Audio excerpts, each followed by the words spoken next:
जाके ललटनिया पे button दबाइहा। Music director Dharmendra सुनाए चाची भूली न जइहा, जाके ललटनिया पे बटन दबाइहा। सुनाए चाची भूली न जइहा, जाके ललटनिया पे बटन दबाइहा। जाके ललटनिया पे बटन दबाइहा। झाझा विधान सभा से हो भैया, झाझा विधान सभा से हो भैया, राजेंद्र यादव जी के जितैहा। सुनाए चाची भूली न जइहा, जाके ललटनिया पे बटन दबाइहा। सुनाए चाची भूली न जइहा, जाके ललटनिया पे बटन दबाइहा। भूलिया मत चाची, आपका नेता कैसा हो? राजेंद्र यादव जैसा हो। आपका नेता कैसा हो? राजेंद्र यादव जैसा हो। देश भी जिंदाबाद, जिंदाबाद जिंदाबाद। सुनाए चाची भूली न जइहा। औरी सुनाए भैया, हवे राजेंद्र चाचा जनता के जान हो, जनते में बसे उनकर प्राण हो, उनकर प्राण हो।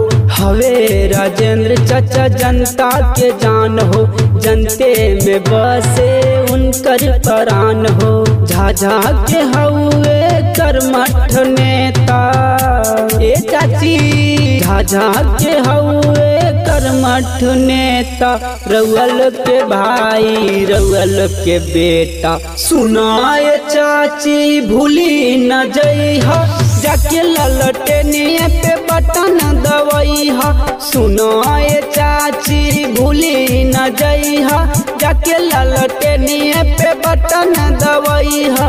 भूलिया मत चाची लालटेन छाप, लालू रावड़ी जिंदाबाद, जिंदाबाद जिंदाबाद। देश तेजस्वी जिंदाबाद, जिंदाबाद जिंदाबाद। झाझा की जनता जिंदाबाद, जिंदाबाद जिंदाबाद। राजेंद्र यादव जिंदाबाद, जिंदाबाद जिंदाबाद। अब की तय बार जेडीए भैया। भैया तेजस्वी के सीएम बना दी, लालटेन के झंडा फिर लहरा दी, फिर लहरा दी। भैया तेजस्वी के सीएम बना दी, लालटेन के झंडा फिर लहरा दी। यदुवंशी मंटू बिंदु मनीषवा, ए भाई पंकज पुरवैया बिंदु मनीषवा, हाथ जोड़ी कर सबसे विनतिया। सुनाए चाची भूली न जइहा, जाके ललटनिया पे बटन दबाइहा। सुनाए चाची भूली न जइहा, जाके ललटनिया पे बटन दबाइहा। जाके ललटनिया पे बटन दबाइहा, जाके ललटनिया पे बटन दबाइहा। सबके प्रणाम भाई भैया, अब की बार जय आरजेडी तय RJD. Mix by Sakshi studio Jhajha.